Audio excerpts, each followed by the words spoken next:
네, 첫 번째 춘추관 뉴스. 역시 문재인 대통령에 관한 뉴스입니다. 과연 어떤 뉴스일지 김 관장이 소개하겠습니다. 첫 번째 뉴스는요. 청와대에서 브리핑 하루 쉽니다. 라는 얘기가 나왔습니다. 일할 땐 일하고 쉴 땐 쉬는 쉼이 있는 삶이라는 대통령의 뜻과 청와대의 방침입니다. 쉼표가 있는 삶. 일단 저는 찬성입니다. 관계자 발언 한번 살펴보시죠. 중요한 일이 있어도 휴가를 편하게 쓰지 못하는 우리의 현실을 개선하기 위한 상징적인 행동이다. 대통령과 청와대가 쉴 땐 쉬어야 우리 국민들도 좀 쉬어야 되는 것 아니냐. 노동시간 단축을 청와대부터 문화로 정책시키려 한다. 정윤 전 적극 지지입니다. 저도 적극 지지. 예. 저도 돌직구쇼에 패널로 좀 자주 쉬게 해줬으면 좋겠습니다. 그건 안 됩니다. 국민들이 기대하고 있기 때문에. 사실은 저는 그때 굉장히 불만이었어요. 오늘 MB 정부 때 제가 불만했던 내용을 하는데 월화수목 금금금. 그건 뭡니까 도대체? 월화수목 금금금. 그게 뭐냐고요. 그렇다고 뭐 일찍 일어나는 새가 이렇게 벌레를 잡는다고 이제 그런 얘기를 했었는데. 그래서 그때 박성규 대변인께서 주말 한 번도 못 쉬고 월화수목 금금금 일하다가. 그랬는데 또 그 얘기 나왔지 않습니까? 일찍 일하는 새가 잡아먹힌다고. 예. 그러니까 이게 쉬어야 되거든요. 돼야 되는데 다만 이제 문재인 대통령이 좀 한지 얼마 안 돼서 2주 안에 이제 좀 휴가를 내는 거, 그다음에 연차라고 얘기를 했습니다. 그리고 근데 바로 다음날 노무현 대통령 추도식이 왔습니다. 아마 이어져 있는 이제 활동인 것 같은데요. 저는 뭐 김진애 거도 얘기했지만은 그 책임 있는 자리에 있는 사람들이 상징적으로라도 강제적으로 쉬는 모습이 좀 필요하다고 생각하고요. 그것 자체가 2주 안에 이제 좀 쉬었던 것이 앞으로 쉼표와 그다음에 일하는 것이 좀 적절하게 조화를 이루어가는 그런 어떤 메시지로 저는 보기 때문에 저는 좋게 생각하고요. 앞으로 좀 더 자주, 좀 더 적극적으로 쉬었으면 좋겠습니다. 예, 사실은 취재 기자 입장에서 정부기관의 이 대변인이 나와서 오늘은 공식적으로 브리핑 하루 쉽니다. 기자분들도 여기 취재하지 마시고 좀 쉬시든가 다른 취재하십시오라고 말하는 걸 듣는 건 전 한 번도 없었습니다. 문재인 청와대의 새로운 긍정적인 면이 아닐까라는 생각이 듭니다. 두 번째 춘추관 뉴스 소개합니다.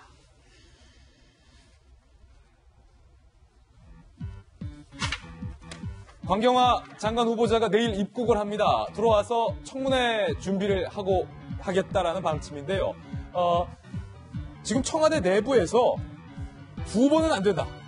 그러니까 5대 인사 원칙에 배제된 것이 두 번째 사례가 나와서는 안 된다라는 청와대 내부의 우려 때문에 비서관 발표가 지연되고 있다라는 소식이 현재 들어와 있습니다. 그러니까 위장전입 등등의 흠결이 두 번째 인사부터는 있어서는 안 된다라는 내부 검열이 청와대에서 강화됐다라는 그런 말인데요. 김병민 의원님. 저는 이거 참 신선하게 받아들여집니다. 그러니까요. 강경화 장관 후보자 같은 경우가 유리천장에게 굉장히 상징적인 인사인데 문재인 대통령이 후보 시절부터 얘기했던 5대 비리를 공직 후보자에 원칙적으로 배제시킨다는 철학과는 좀 맞지 않는 거거든요. 근데 이게 강경화 후보자 같은 경우는 그런 원칙을 어길 정도의 상징성이 있다고 판단한 건데 이게 두 번, 세 번 이어지게 됐을 경우는 국민들로부터 신뢰를 잃어버린다라는 우려가 위기감이 있는 것 같아요. 그래서 인선 발표를 하기 위해서 여러 후보자들을 검증하고 있는 단계인데 거기에 마뜩지 않게 걸리지 않는 사람들 때문에 조금 더 조심스럽게 접근하고 있다는 거고요. 두 번째 고민 중에 하나는 지금 현재 발표된 내각 인사라든지 청와대 인사를 보게 되면 아직까지는 여성 인사가 그렇게 많지 않아요. 문재인 대통령이 얘기했던 것처럼 결국 최종적인 목적지는 5대5 남녀 동수 내각이지만 취임 초기 직후부터는 30%를 어떻게든 채우겠다는 건데 여기에 대한 인사 검증 과정이 굉장히 좀 난항을 겪고 있는 게 아닌가라는 생각이 들고요. 결국은 강경화 이 후보자 같은 경우가 얼만큼 청문회를 성실하게 잘 통과하는지에 따라서 줄줄이 이어지게 되는 여성 인사들도 앞으로 어떻게 내각에 등용될 수 있을지 지켜볼 수 있을 것 같습니다. 청와대 관계자를 저희가 한번 취재해봤습니다. 청와대 관계자 뭐라고 말했을지 한번 살펴보시죠. 고위 관계자입니다. 강 후보자 문제로 인해서 청와대 내부의 검증이 대폭 강화됐다라는 청와대 기류를 살짝 알려줬습니다. 그리고 또 다른 청와대 관계자는요. 앞에 관계자는 고위 관계자고요. 두 번째 관계자는 그냥 관계자입니다. 다른 분이에요. 막상 인선에 착수하니 5대 비리 관련자 인사 배제 원칙을 충족시키기가 쉽지 않다. 대통령이 약속했던 사항이만큼 엄격한 잣대로 인사 대상자들을 들여다보고 있다.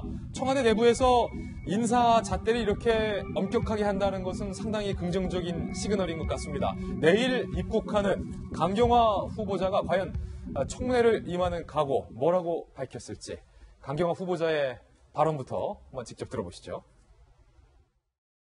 청와대 검증 과정에서 제가 보고를 한 일이고요. 저희 남편이 이미 얘기를 했다고 하니까 저는 좀 더 자세한 얘기는 청문회 과정에서 말씀드리겠습니다. 네, 그거는 사실인 거고요. 사실입니다. 네. 강경화 후보자 같은 경우는 이제 미국에서 공부를 하고 들어올 때 딸을 이제 좋은 학교, 본인이 졸업했던 학교를 이제 보내고 싶어서 친척 집으로 위장 전입을 한 다음에 이제 이화여고를 졸업했다는 거죠. 그것이 걸린 거고, 그다음에 지금 딸의 이제 장녀의 국적이 이제 미국이라는 점이 걸려 있는데, 사실은 이 기준은 문재인 그 대통령이 후보 시절에 얘기했던 인사 원칙은 전혀 맞지 않습니다. 위장 전입은 5대 낙마 원칙에 하나 속하는데, 돌파할 수 있었던 유일한 무기는 이제 그거죠. 여성이라는 점. 정말 저는 이렇게 여성이라는 것이 큰 권한인지 몰랐는데, 그 비고시 출신의 여성이라는 외교부 수장이라는 그것 때문에 이걸 이제 돌파를 하고 직접 그 내용까지 설명하라고 하면서 돌파를 했습니다. 물론 청문회가 남아있긴 하지만 저는 돌파를 할 수 있을 거라고 보고요. 돌파할 수 있을 것이다. 네, 이 정도는. 그런데 이제 나머지는 좀 문제가 있습니다. 지금 현재 문재인 대통령은 이제 여성 내각을 30%를 여성으로 채우겠다고 했는데, 제가 박근혜 정부, 이명박 정부, 그다음에 김대중 정부에서 똑같은 얘기를 들었어요. 여성이 없다는 거예요. 여성을 시키려고 하는 여성이 없다. 그래서 찾아와서 보면은 거의 다 걸린다. 여자들이 재테크 잘하죠. 외국에서 공부했을 때 애들 뭐 외국에서 이중 국적 문제 있죠.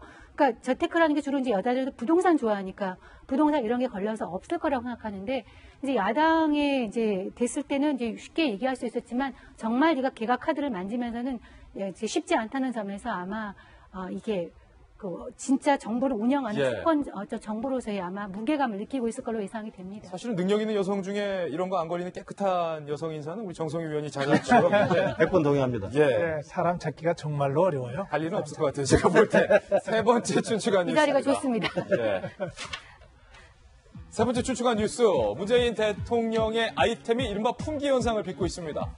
팬덤을 넘어서 신드롬 현상까지 일고 있다고 하는데, 과연 문템이 뭔지 우리 김지혜 변호사님께서 좀 소개를 해주시죠. 저희가 출력물로 좀 한번 출력을 해봤는데요. 예, 최근에 가장 화제가 됐던 게 등산복이죠. 네. 취임 첫 주말에 그 기자들, 마크맨들과 함께 등산을 하면서 입은 그런 등산복인데. 저 오렌지색 등산복. 그렇죠. 저 제조회사가 원래는 단품됐는데 다시 재출시해서. 아, 그래요? 예, 판매를 하겠다고 그렇게 밝혔고요.